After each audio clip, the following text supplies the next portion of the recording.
కథలెన్నో చెప్పారు, కవితల్ని రాశారు, కాలాలు దాటారు, యుద్ధాలు చేశారు. ప్రేమలో తప్పు లేదు, ప్రేమలో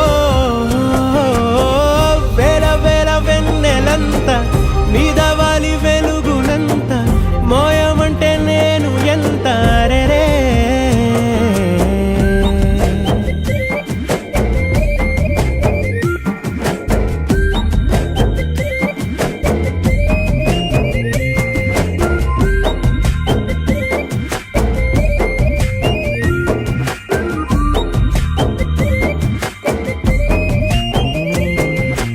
ఆకాశం తాకాలి అని ఉందా, నాతో రా చూపిస్తా